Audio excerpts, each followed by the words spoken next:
Nasser Fahad. I'm now a senior designer at the London Bath Co. I've been in the industry probably now 5.5 years, not including my placement year at uni. I was able to do a sandwich course. So in one of those years before my finals, I went over to do a placement. The one that I went with was an interior design show. They specialized in kitchens and bedrooms. It went really well, really enjoyed it, learned a lot of stuff. And postgraduate, I was intending on trying to go into a different path, but I sort of thought, well, I'll try it as a full-time professional. 5.5 years down the line, I'm still in it, and yeah, it's been good to me. So why mess about? I studied at Nottingham Trent, and I originally started off in product design for 2 years. Then I did my placement year. Nottingham Trent have a few different courses that are sort of linked together. So BSc product design, BA product design, and furniture and product. And what I wanted to then go into more was materials. So I then transferred over to the furniture and product design course, and that's why I ended up graduating in. But one of the biggest advantages that I absolutely loved with Nottingham Trent was they actually have essentially like a book of contacts in the industry, manufacturers, suppliers, and businesses that they work with, for you to send your CV off to them, get in touch, and then see. And a lot of these companies would send in job offers as well, looking for students. So it kind of made it a little bit easier. Now, you didn't have to go down that route. You could always look for yourself, or you could go into final year directly. But yeah, I was lucky enough that I had, I think, 5 or 6 different interviews between the companies that I'd looked at. And then we ended up going with the kitchen and bedroom firm in the end.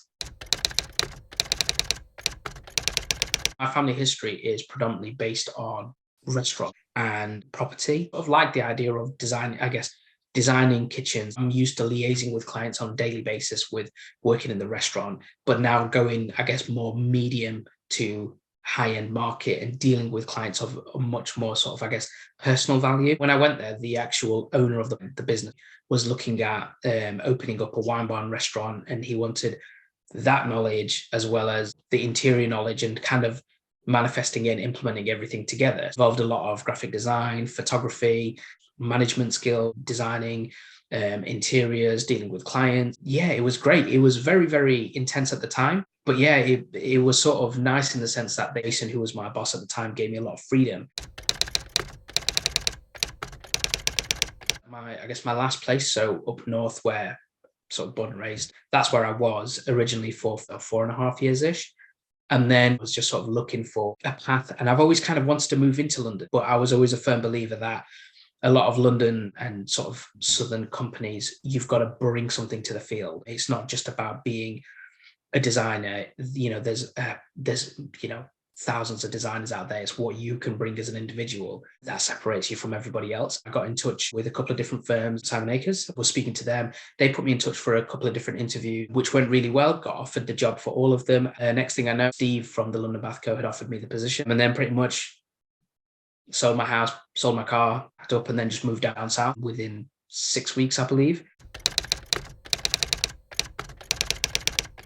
Initially starting off, it was dealing with mainly design, so selling and designing. We're very fortunate in our company where we have a measurer. So Alan, who's our measurer, he'll go to the property and take pictures, measure everything, look at things like your soil stack position, ceiling heights, any window positions, send all that details to the designers.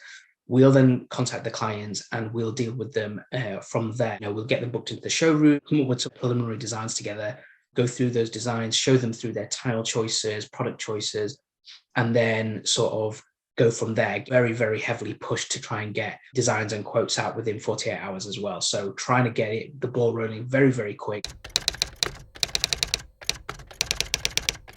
My philosophy of how I've been raised and what my father's always taught me was, you can go anywhere and most people will give 80%. You can then give 100%, which is what every person is capable of doing. Now, 150% is where you then set the bar for yourself and you end up doing things that you would for your own business, and you treat it like your own, and you have that mentality, and you're consistently developing not only the business you're working for, but yourself as well, and you're proving yourself on a consistent basis. So we started going into more sort of social media. It's what I was very heavily active in at my previous place, as well as all my design. Started pushing more into photography, just trying to get, I guess, bring more and show a lot more of what we do. So at uni, I used to do a little bit of photography. I got my old camera gear out, bought some new lenses. And then when I used to finish a job, I used to call the client up and say, look, it'd be great if I could just come out and have a look at the job. And if you'll be all right with doing a photo shoot. It was a really nice sort of signing off to the project.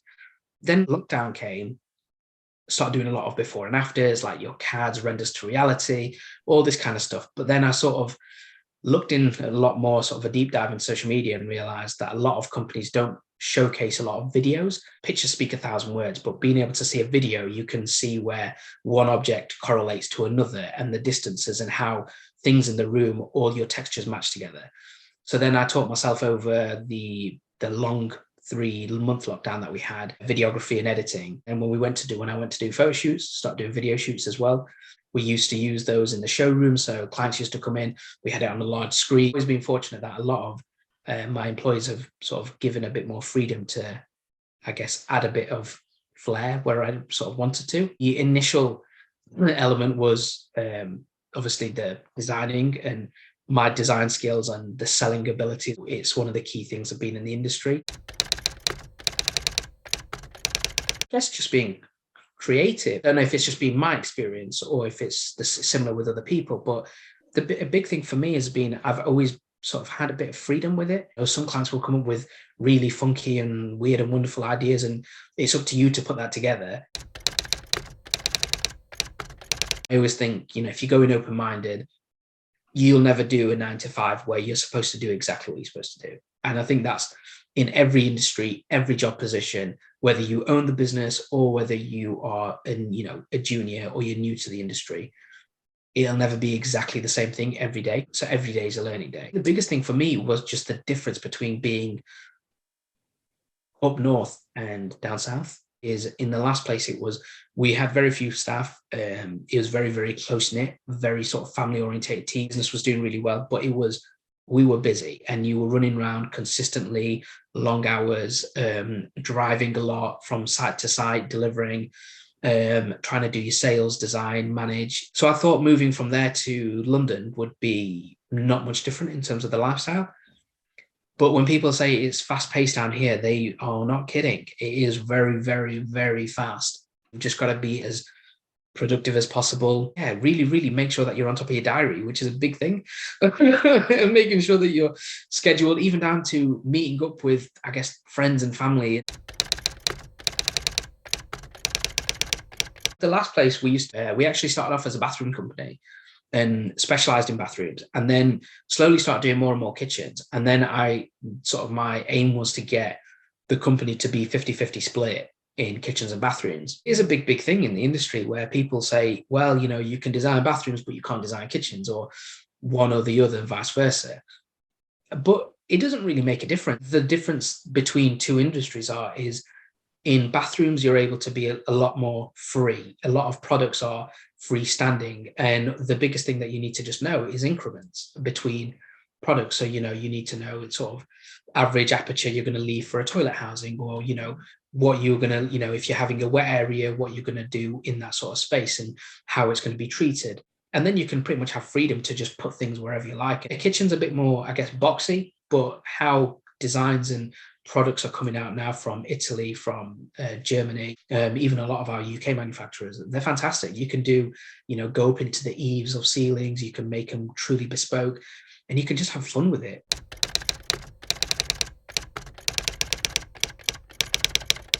I genuinely think it's one of the biggest and best industries. Everyone I know, like a lot of the designers that I know and left university with, end up going into KBB some way or another. I've got friends who did graphic design, people who did architecture, people who did interior design, and all went into an element of KBB.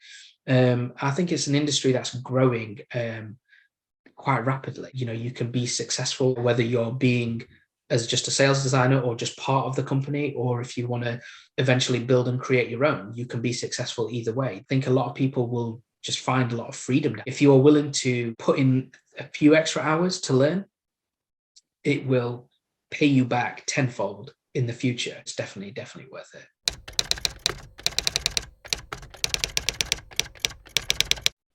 I don't know.